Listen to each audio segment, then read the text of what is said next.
Poco después, sentados en la vereda de su casa con el atlas abierto sobre mis piernas, Marita volvió a distraerse. Esta vez, quiso saber qué pensaba acerca de los rumores alrededor del año 2000, del hipotético fin de los tiempos y de la extinción de la humanidad. Me preguntó si yo me creía esos cuentos apocalípticos y si de verdad había algo en especial que me gustaría hacer si supiera que solo me quedase un día de vida. No va a pasar nada de eso, respondí. La vida continuará su curso el 1 de enero. Pero ¿y si sí? Refutó Marita. ¿No te aterra la idea de un final? ¿Qué te gustaría hacer en tu último día? Supongo que quedarme en casa con mi papá y mis hermanos. No se me ocurre nada más. Si me lo preguntaran, yo haría todas las cosas que me hacen feliz antes del gran final, explicó ella. Aunque no me alcanzara el tiempo, dedicaría una parte de ese día a cada cosa que no podré hacer nunca más. Escuchar a los gatos y leer. Escuchar a los gatos, ajá, y leer un rato en mi cama. Seguro harás todo eso cuando acabes la secundaria, si es que la acabo. Ambos reímos. ¿Qué te gustaría hacer el próximo año? Le pregunté. No lo sé aún, respondió, apoyando ambas manos contra la acera y echando la cabeza hacia atrás. Quizá me tome un año sabático, quizá busque un trabajo de medio tiempo, quizás viaje a otra ciudad para postular a una universidad más grande porque la de aquí no enseña nada que me interese. Quizá le dedique más tiempo a la literatura y estudie algo relacionado con ella y me convierta en escritora o, en su defecto, en maestra. O quizá haga todo lo contrario y me dedique a hacer cualquier cosa y a vivir una vida normal. Tú, tampoco lo sé, dije. Y no supe qué más responder después. ¿Eso es todo? Preguntó Marita, entornando los ojos. Debe haber algo más. Piensa. No lo sé. Y de verdad, en ese momento no lo sabía. Quizá me quede a trabajar con mi padre y ya, improvisé para despistarla. A ver, dijo incorporándose, préstame tus manos. De inmediato, Marita tomó mis manos y dejó las palmas expuestas hacia arriba. Para mis adentros, aunque sonara tonto de mi parte, me preguntaba si esto tenía que ver con los chismes de brujería de los que hablaban en el salón. ¿Ves esa M atravesando cada una de tus palmas? En ti están definidas con mucha fuerza. Apuntó mientras parecía leer de forma literal las líneas de mis manos. Significa buena suerte. Eres una persona afortunada, Henry. El futuro te sonríe. En cambio, mira las mías, dijo enseñándome sus palmas. Nada, cero. No puedo leer mi propio futuro. Marita tenía razón. A diferencia de mis líneas, sus manos eran hojas en blanco en las que apenas se podía distinguir los surcos que atravesaban sus palmas. ¿Acaso esta lectura significaba algo más que un simple juego de adolescentes? Nunca antes había pensado que mis manos pudieran decirme algo importante. Hasta ahora solo me habían servido para trabajar y estudiar. ¿Y esas marcas? Pregunté cuando Marita volvió a posar las manos sobre sus piernas. Noté que había pequeñas ampollas cicatrizadas en el dorso de sus manos. Parecían quemaduras de algún tipo. Lo sabía porque yo también había sufrido alguna que otra herida similar trabajando con mi padre en la panadería. ¿Eso? No es nada, dijo, intentando desviar la atención de sus manos. Me las hice de casualidad mientras fumaba. Ya estoy bien. Pero su respuesta no me dejó satisfecho. Amigas y amigos que leen por gusto, sean bienvenidos a una nueva transmisión. Yero Chuquicaña nos ha leído un fragmento de su más reciente libro, de esta novela El Erizo, que acaba de ser publicada, bueno, por el Grupo Planeta y por el sello Cross Books. Es una deuda que por fin estoy saldando.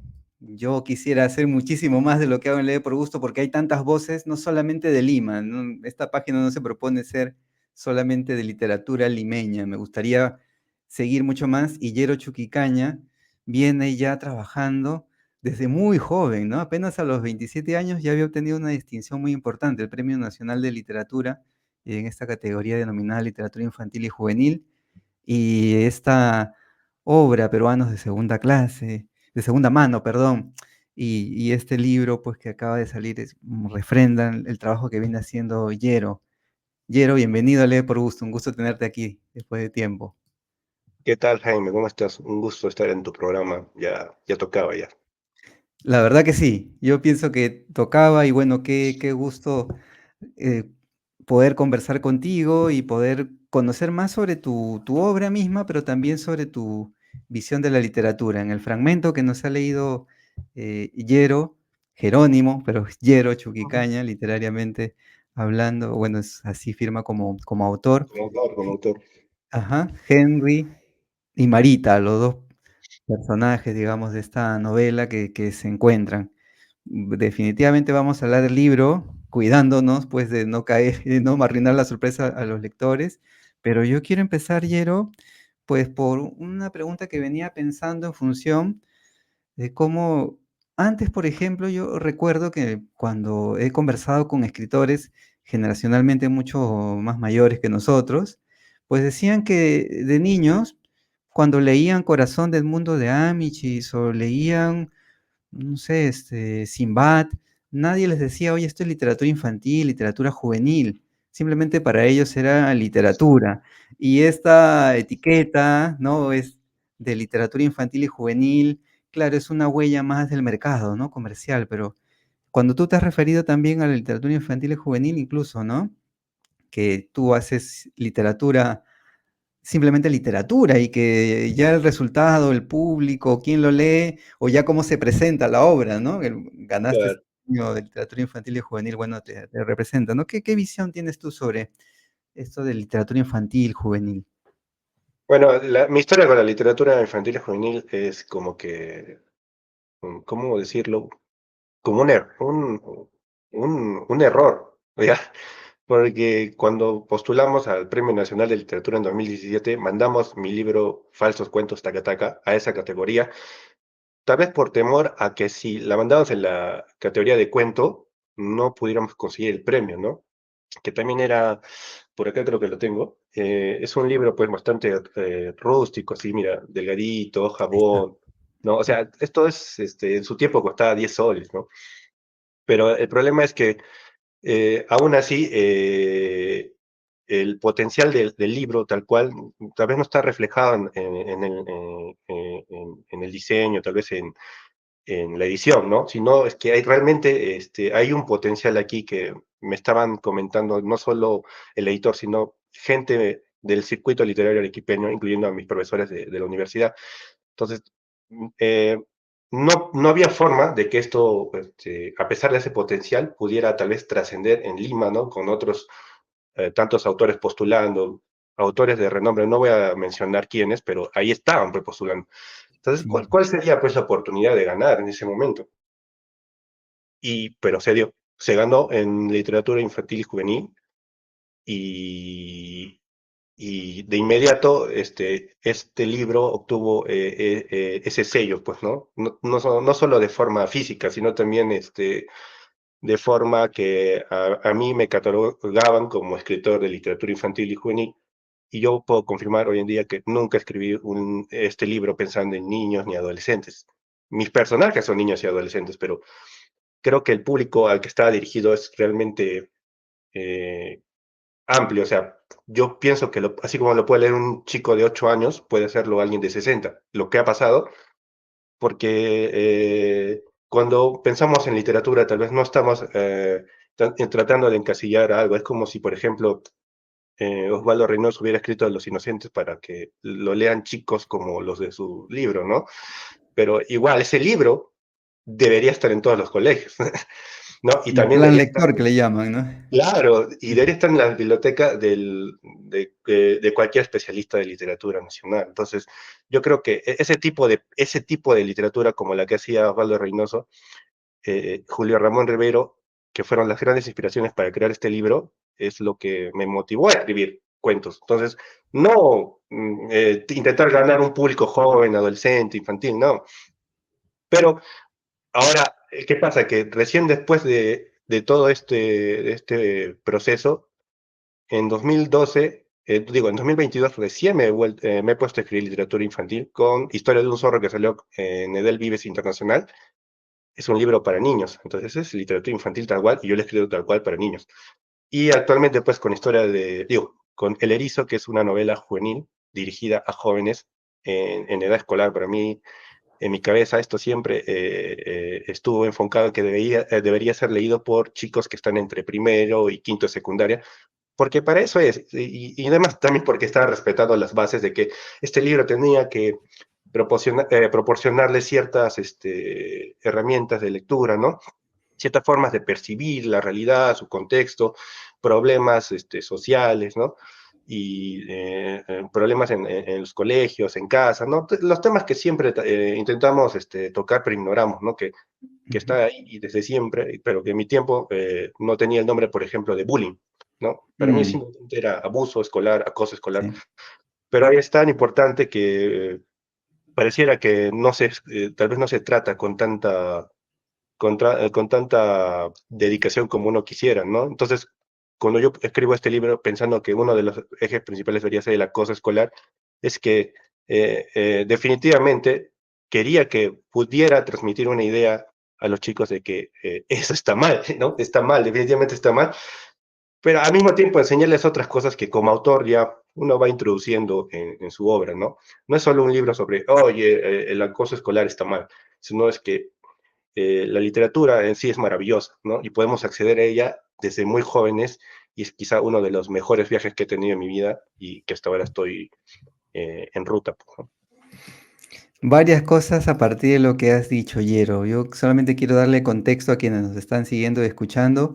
Yo cuando hablaba pues de las voces de otras ciudades, pues Yero reside en Arequipa, sin embargo él nació en Hilo, ¿no? En la región Moquegua, migró a Arequipa para estudiar Ujú. y también, ¿no? Literariamente, tu universo, vamos a ponerlo ahí, aunque en el Erizo no se menciona específicamente a Hilo, se habla del puerto, ¿no? Hay una alusión y en Falsos Cuentos también, pues, ¿no? Ahí aparece el lugar como escenario. Yo, pensaba, ¿no? Claro, y otro dato, que antes de que se me pase, cuando mencionabas las bases, te referías al concurso del Ministerio de Cultura, Claro, porque el sí, Erizo obtuvo el primer lugar en este premio a la creación de obras infantiles y juveniles, ¿no? El Ministerio de Cultura. Y entonces eso. Bueno, quería llegar, ¿no? Estábamos hablando que ahora entiendo por lo que comentaste que tienes mucha más conciencia ahora o ya piensas en el lector, como en el caso del erizo, ¿no? Para escolares, adolescentes en concreto. Esta es una historia de dos adolescentes. Lo que ahora le conocen como bullying, ¿no? Y que claro. muchos hemos sido o testigos o algunos han padecido esto en la escuela, pero esta conciencia también de los personajes. Y ahora sí la pregunta, ¿no? Cuando se habla de literatura infantil, tú decías justo que en las bases se pedía que haya como una enseñanza, ¿no? Es algo muy delicado porque eso no Ujú. puede estar tan explícito, ¿no? Porque si no se convierte en la moraleja de la fábula, ¿no? Claro. ¿Cómo lidias con eso? Claro, ya tenías esa premisa, digamos, tiene que haber esto para que el libro sea tomado en cuenta, pero ¿cómo no hacerlo ya tan exagerado, ¿no? Pues que aparezca esa premisa.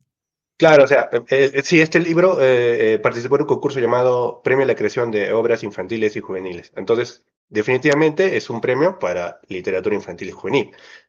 Teniendo eso en cuenta, hay unas bases en las que se tenía que tocar ciertos aspectos de que la obra tiene que tratar tal vez estos temas, ¿no? ¿Cuál es la importancia social, académica, familiar, ¿no? ¿Qué me deja? O de otras palabras, ¿qué puedo aprender, ¿no? Con un libro como este. Entonces, es complicado porque dices, esto me limita mucho como autor, porque si yo fuera eh, eh, cualquier otro, podría decir, lo que dije hace ratito, ¿no? El bullying está mal, la violencia familiar está mal, ¿no? Pero ¿cómo hacerlo así y que no sea tan soso, que no sea tan fácil, ¿no? Es un problema y es algo con lo que siempre estoy lidiando, porque incluso cuando no tengo que escribir estas cosas, otros temas que me importan, me cuesta escribirlos porque no quiero caer en ese pecado del cliché, en ese pecado de que las cosas son muy fáciles y no es así.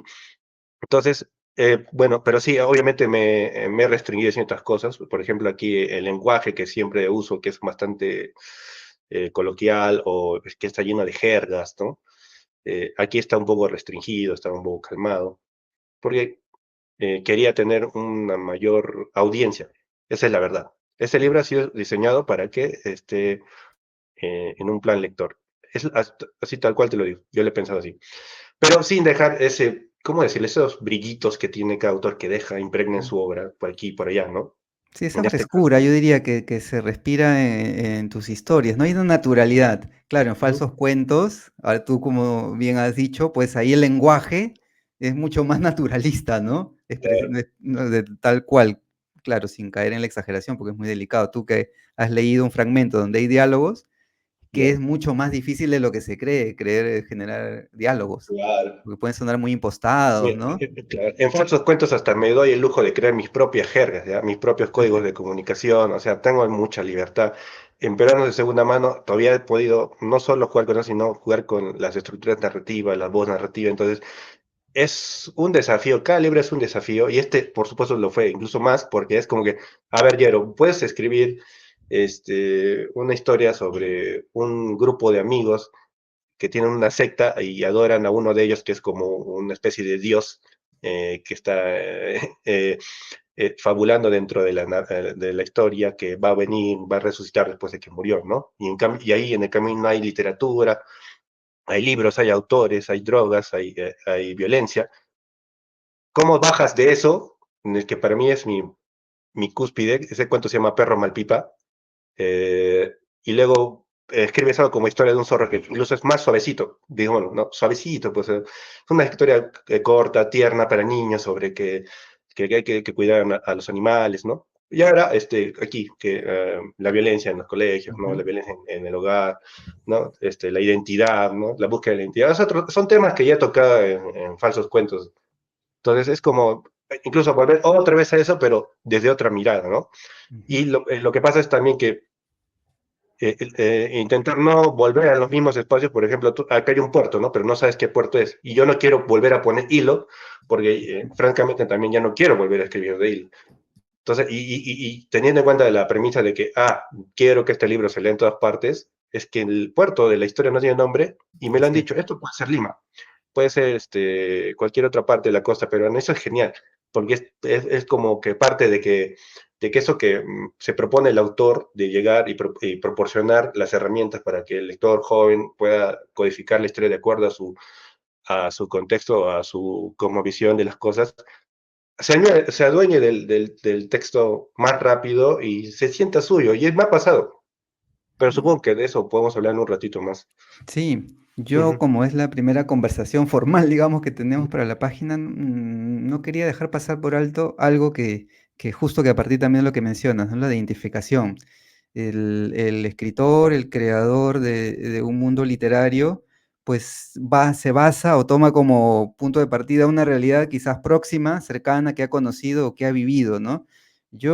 Al leer sobre ti, trataba de relacionar, ¿no? Tu experiencia vital y también con lo que se plasma en el mundo ficcional que has creado, ¿no? Por ejemplo, tú mencionabas que tu papá ha sido, cuando te hablaban sobre tu relación con la literatura, ¿no? Tú decías, bueno, mi papá ha sido comerciante desde muy joven sí, y no llegó a terminar la primaria, mi mamá no, terminó la secundaria y bueno, quiso ser profesora o enfermera, pero terminó dedicándose a la cocina, ¿no? Entonces, los personajes de tu mundo, claro, que son jóvenes, hay ahí ¿no? Están situados en un estrato determinado, en una realidad determinada, cercana, próxima, y luego, ya hablando de ti, pues esta cercanía a la literatura, esta conciencia o acaso iluminación, ¿no? Como le ocurre a él, ¿no? No quiero spoilear tanto, no quiero sí. arruinar la fiesta, pero esa conciencia de la literatura misma, o sea, de la historia, ¿en ti cómo crees que surge? ¿Cómo lo ves ahora a la distancia? Bueno, entonces, hablando del Yero autor y el Yero que ficcionaliza, ¿no? O sea, Ujú. es obviamente que mis cuentos, pues, sobre todo escribo cuentos, beben mucho de mi experiencia de vida y también de la experiencia de vida que está alrededor de mí. Hay cosas que han pasado en los libros, pero hay cosas que no. Entonces hay otras cosas que se las debo a gente que conocí, gente que aún conozco, y eso es genial porque eh, uno podría pensar que para ser escritor tienes que tener una vida muy, muy alocada, muy llena de aventura, ¿no? De la bohemia, incluso si eres es parte de ese circuito, ¿no? Pero no es tanto así. De hecho, hay mucha, creo que uno de los puntos clave de cualquier escritor es que tiene que ser un exagerado, ¿no? Entonces, muchas cosas de las que hablo, por ejemplo, nunca han pasado o no van a pasar. Me gusta pensar a veces que sí, pero no. Y en otros momentos precisos, por ejemplo, lo que dices de mi mamá, mi papá, hasta tiene un cuento tal cual, y porque me parece tan perfecto, digo, esto es un cuento. Y ese cuento se llama, por ejemplo, La fuente de Sodos, y es como ambos se conocieron. No varía mucho la situación, pero así fue. La verdad, si alguna vez alguien quiere saber cómo fue cómo se conocieron mis papás, ahí. Entonces, pero luego toda esa ficción en torno a estos espacios precarios, situaciones en las que los personajes viven en los márgenes, marginados, ¿no? La pobreza. O sea, yo he vivido todo eso, pero así como he vivido eso, he estado oscilando entre aquí y acá, y entonces como que he tenido una mirada más o menos de una buena parte de la sociedad, ¿ya? Entonces, y creo que eso ha sido determinante para no solo encasillarme en un estrato, y sino intentar ir un poco más hacia allá, porque si no, volvería a escribir el mismo libro una y otra vez, o sea, volvería a escribir falsos cuentos uno, falsos cuentos dos, y nadie quiere eso, ¿no? Entonces, el erizo obviamente es un desafío porque hay que volver lamentablemente hay que volver a ese espacio seguro para pero ahora para crear algo nuevo, ¿no? Entonces, eh, y ahí surge el hecho de que esta es una novelita corta, bastante corta, pero ya es una novelita, ¿no? Entonces, incluso ahorita lo que hemos hecho al principio, la lectura, eso es algo que no suelo hacer en cuentos, insertar diálogos. Mis personajes no dialogan, se definen por sus acciones y de vez en cuando sueltan algún comentario, pero un comentario preciso, ¿no? Entonces, en el erizo hay un montón de diálogos, porque ya también me estoy aventurando a explorar eso, ¿no? Esa forma de insertar una conexión con el lector, de modo de que puedas sentirte dentro de la historia, ¿no?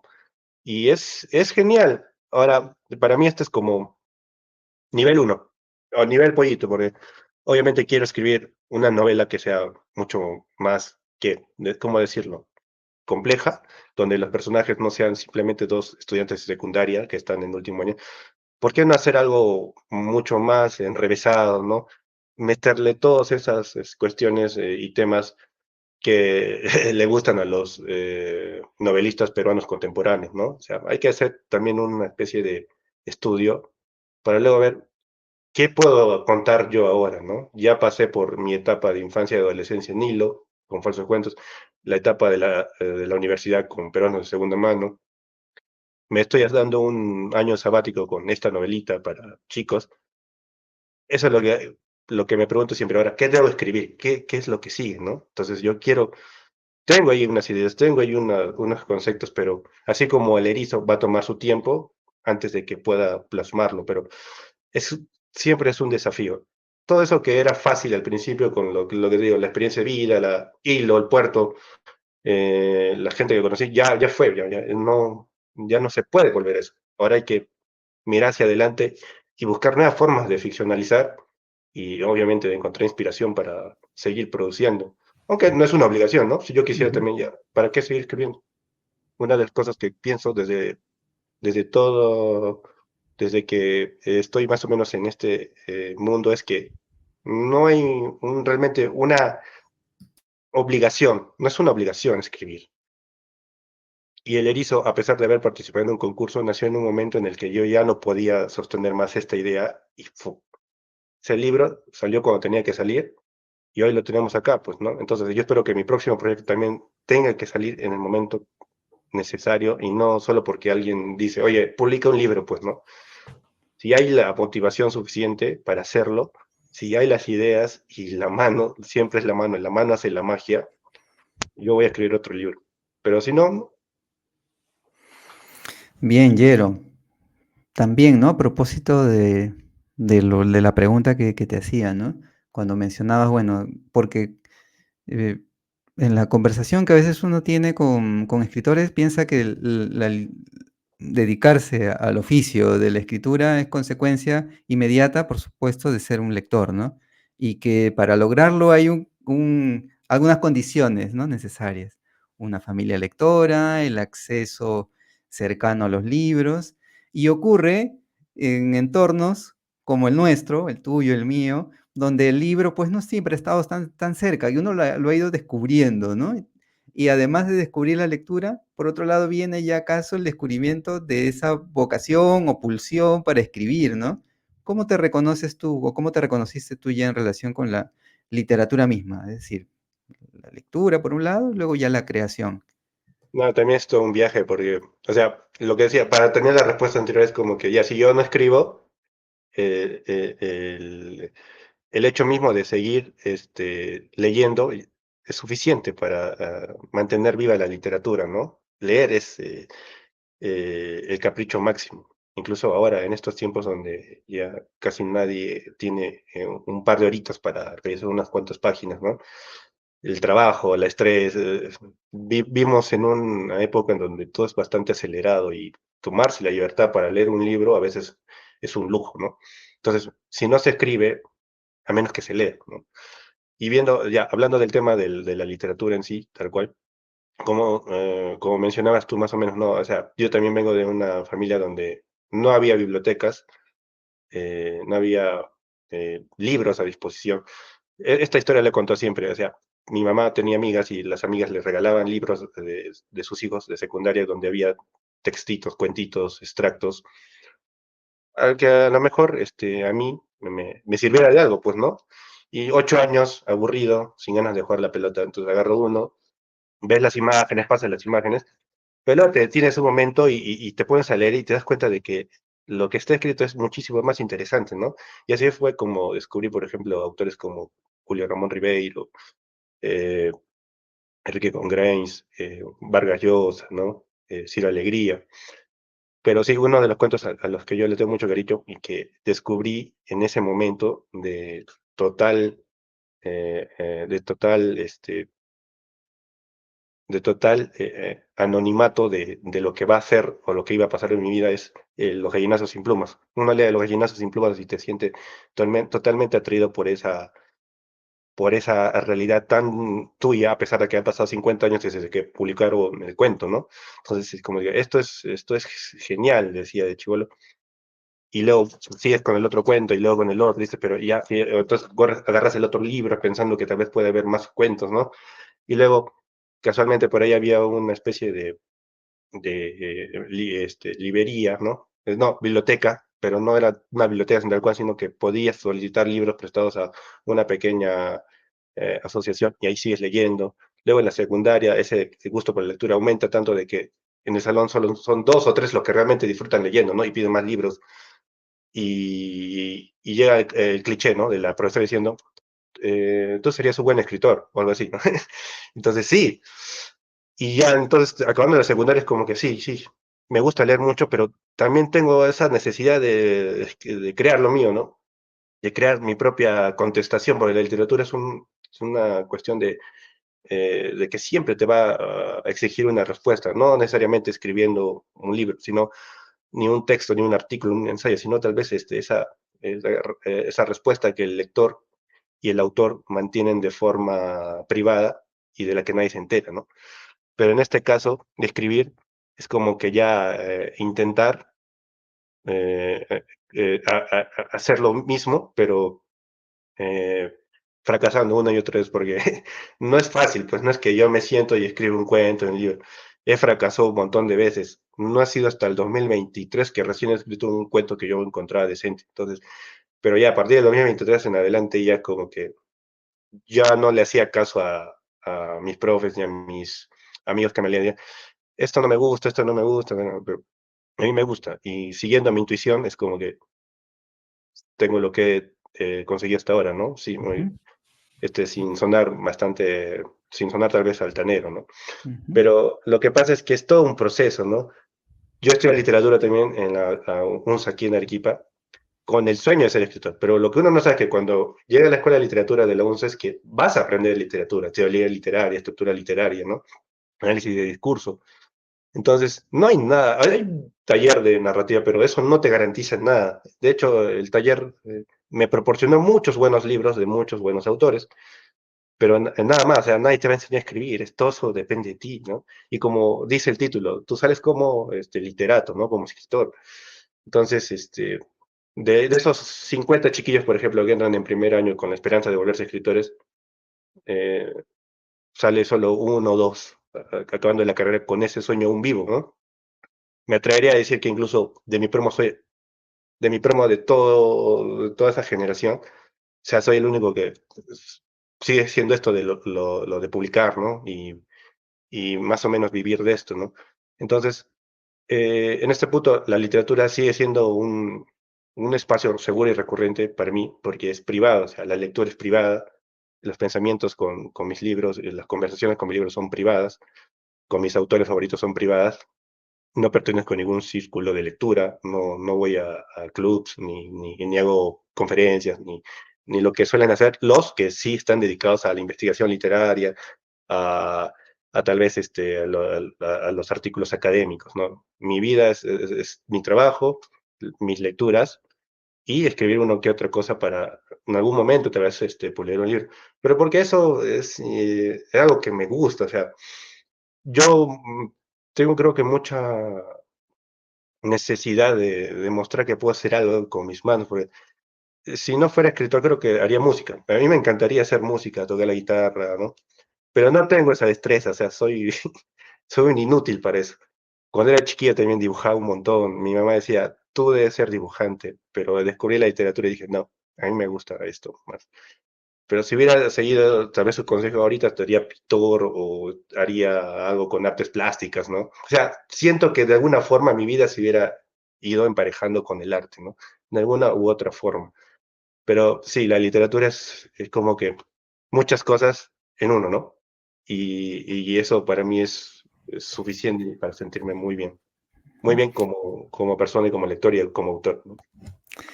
Gracias, Yero, por el testimonio, ¿no? Esa pregunta sí me interesaba mucho hacerla, pues para no olvidar, ¿no? Que es claro, tú me lo mencionabas, hacías la analogía del viaje, ¿no? El viaje, el descubrimiento de la literatura, luego ya la lectura, pero me quedo con este diálogo, ¿no? Este diálogo silencioso entre el texto y el lector o lectora, según sea el caso, ¿no?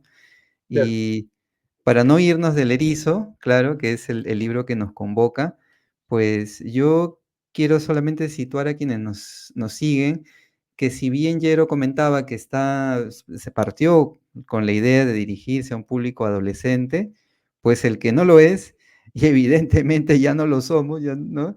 Uno podría retrotraerse a esa época del colegio, el descubrimiento, bueno, por un lado de la crueldad, de la amistad, incluso del amor, de los gustos musicales, ¿no? Todo esto está aquí.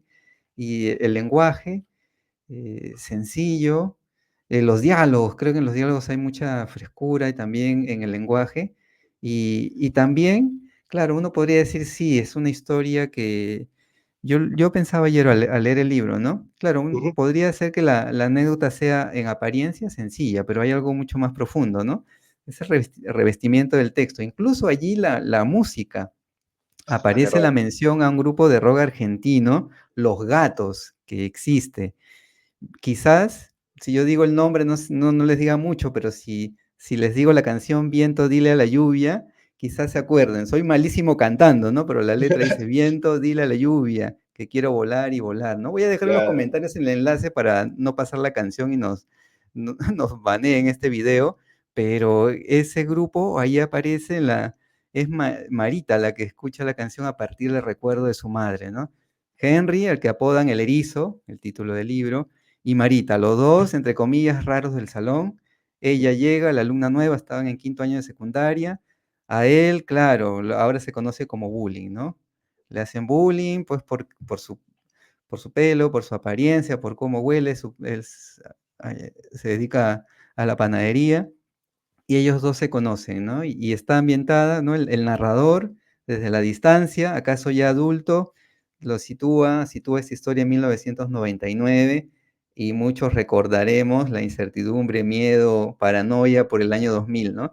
Ahí viene donde digo yo el revestimiento del texto, ¿no? Por un lado la música, para que tengan una idea simplemente, cada capítulo está relacionado ahí a una canción, y está el cassette, Ujú. recuerden, año 99, la Sí. época. Y además al final, pues este playlist, yo he estado, claro, curioseando, inevitablemente leyendo y acaso como banda sonora también de la historia, ¿no?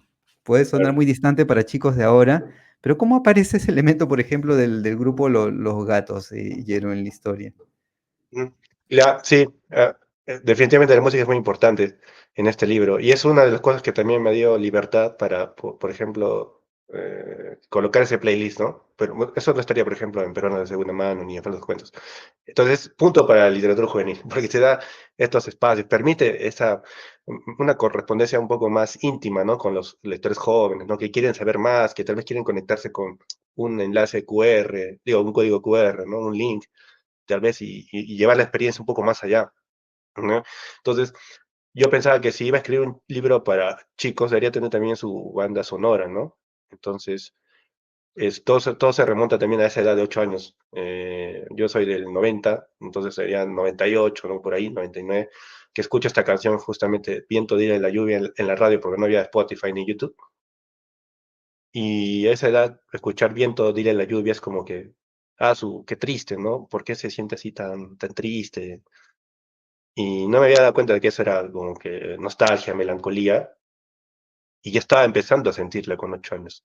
Entonces, yo siempre guardé con cariño esa canción porque decía, me hace sentir tristeza por algo que ni siquiera existe aún en mi vida. Y hoy que tengo 34 años, puedo tal vez recordar al Yero de 8 que escucha esa canción un sábado por la tarde mientras lee, ¿no? Estos libros de secundaria que le regalaron y que en algún momento sabe que va a hacer algo con eso. Y yo dije, sí, voy a usar eso definitivamente. No voy a poner música tal vez que sea del gusto general, pues no, ya sabes que los chicos ahora están con un gusto de música completamente ajeno al mío, pero sí era definitivo. Entonces ya explorando más, Los Gatos es una banda de rock argentina de los años 60 que tiene un buen repertorio de canciones en español que me Sí, encanta. sí, muy Entonces, bueno. sí, he puesto 14 ahí para cada capítulo. Entonces, creo que con eso le estoy haciendo justicia a la banda, porque ya, bueno, es un poco difícil, ¿no? Un chico de ahora de 15, 16 años, ¿qué va a estar escuchando eso?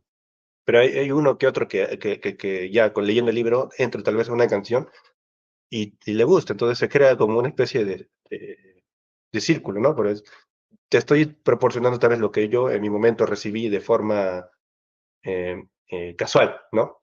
Nadie me dijo, escucha Los Gatos, pero yo te lo pongo en esta historia porque a lo mejor sientes lo mismo que yo sentía cuando tenía 8 años, ¿no?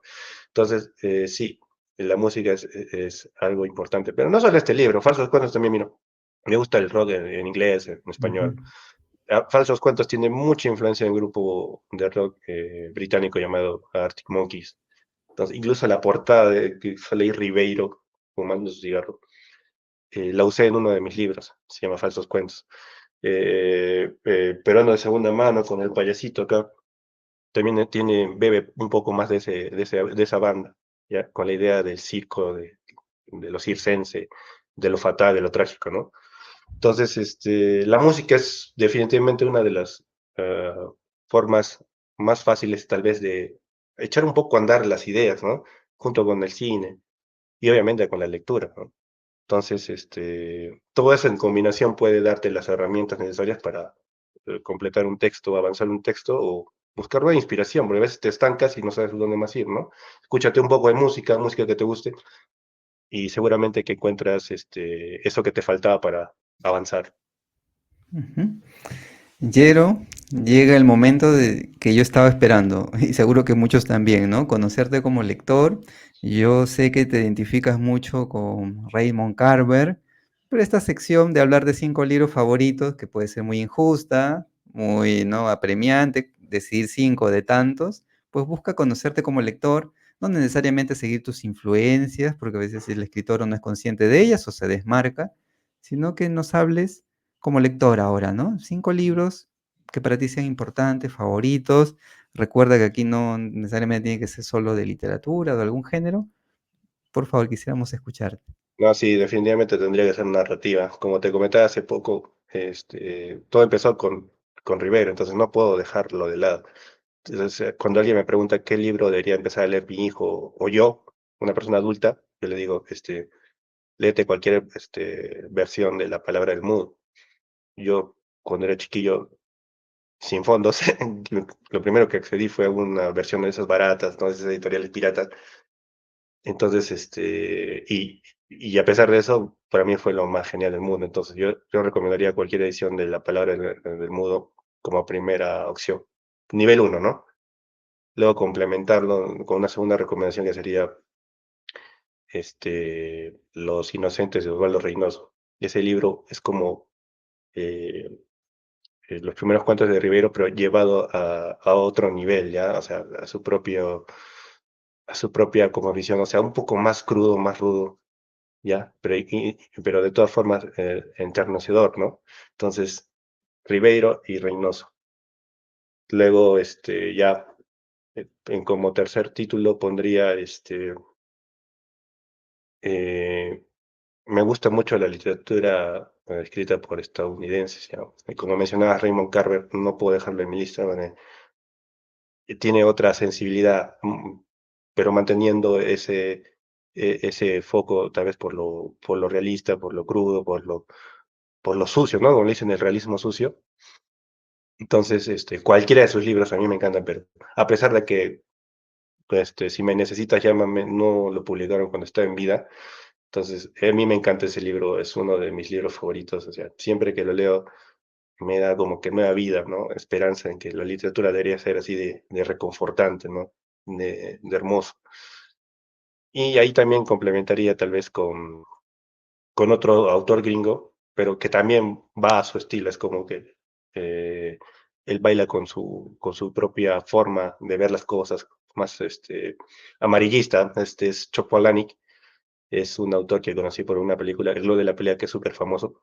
El Club de la Pelea era famoso, era genial como película, pero cuando lees como novela es todavía más cool, más impactante. A mí me proporcionó más herramientas para seguir escribiendo, ¿no? Y yo he usado mucho a Palahniuk para peruanos de segunda mano, por esa forma, esa voz, esas conjunciones que utiliza y cómo es también muy puntilloso y mucho más minimalista que Carver. Ya, ahí podría recomendar El Club de la Pelea, que es su novela más famosa, ¿no?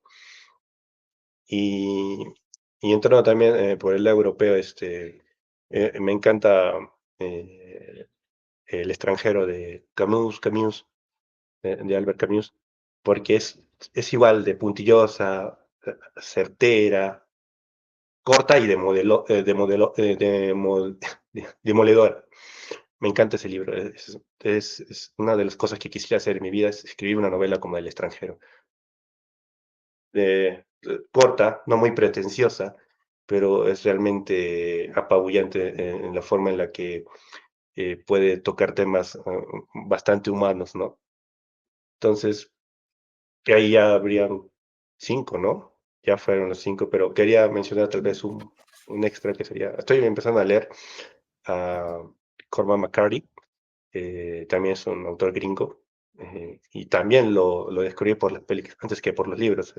No es país para viejos, que también estoy leyendo la novela esta, No es país para viejos, y La carretera. Me han recomendado Meridiano de Sangre por los temas que toca de violencia y también la forma en la que retrata el sur de Estados Unidos, ¿no? Sureños, me encanta lo que tenga que ver con el sur, genial, porque también tiene un estilo que pareciera que se ha perdido la esperanza humana, pero los temas que él toca no están directamente relacionados a hacer de la violencia un festín, ¿no? Ni una cosa que debamos ver con fascinación, sino es que dentro de esa misma vorágine está la reflexión, ¿no? Y otra vez explorar el interior humano, ¿no? Entonces, ahí me parece que hay lo que llaman la alta literatura. Bueno, él también es heredero, pues, de los grandes narradores norteamericanos como William Faulkner. Ah, quisiera también mencionar a Faulkner, no sé si puedo, una novela completísima, El ruido y la furia, Sonido y la furia, como le digan ustedes. Es una novela que leí en la universidad y que es una novela completísima, ¿ya? Entonces, hay mucho ahí mucho ahí que de alguna forma me inspira a escribir literatura, aunque no tal vez en la mía como la hacen estos maestros, pero ahí está, pues, ¿no? Entonces, Y como decía, al final solo queda la lectura. Así no se escriba, va a quedar siempre en los libros. Muy bien, Yero. Muchísimas gracias por esta selección y por compartirnos, bueno, tus lecturas. Yo les recomiendo El Erizo. Quizás la pregunta que quede flotando en ustedes, lectores, lectoras, es qué se puede llevar el joven o el lector, ¿no? Creo que recordar el valor de la amistad o el descubrimiento, ¿no? Claro, porque la escuela puede ser un lugar muy cruel, ¿no? Donde uno descubre también la maldad. ¿No? Por qué idealizar también el pasado, ¿no? No todo tiempo pasado fue mejor, pero dentro de todo ese universo, ese descubrimiento del mundo, también hay la valoración de la amistad, ¿no? Entonces, y ese descubrirse también, ¿no? Porque lo que hace el narrador es mirar hacia atrás y recordar, ¿no? Mira, mi apodo era el erizo y ocurría Ah, esto en la escuela, yo era el raro, el que que sí, trataba de que no lo vea. yo confesaré que, o sea, yo tenía un amigo como el erizo, pues, ¿no?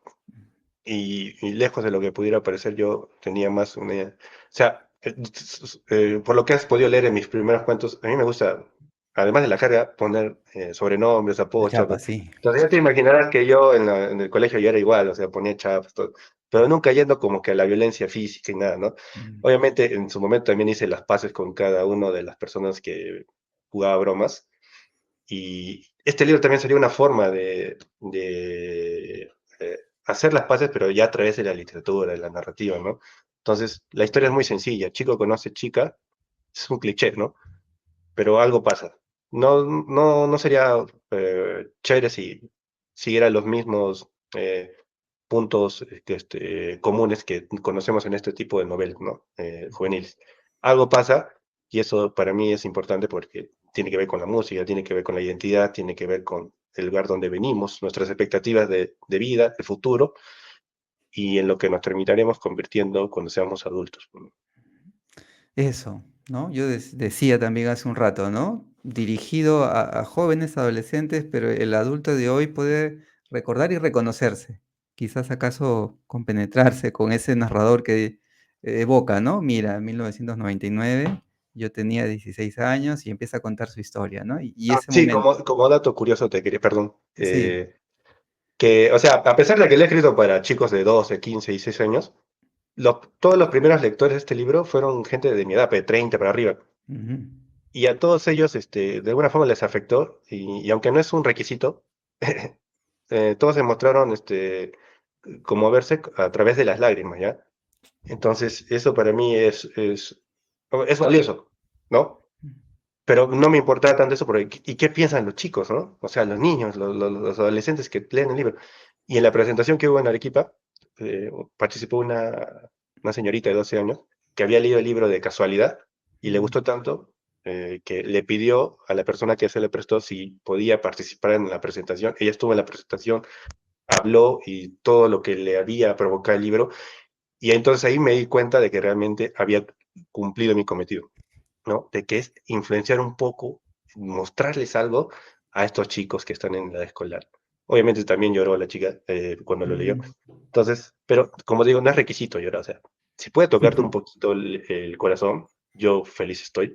Y también agradecido con toda la gente que hasta ahora ya ha compartido su reseña, anda por ahí diciendo que lo lea, que le gustó y que lo conmueve, o sea, conmueve, y eso para mí es importante porque no me conmueven a mí, conmueven al Yero de 8 años que está escuchando viento, dile la lluvia en su casa. Eso, y ustedes también, además de poder leer el libro, es otra forma de leer el libro o de releer también o de complementarlo con el playlist, ¿no?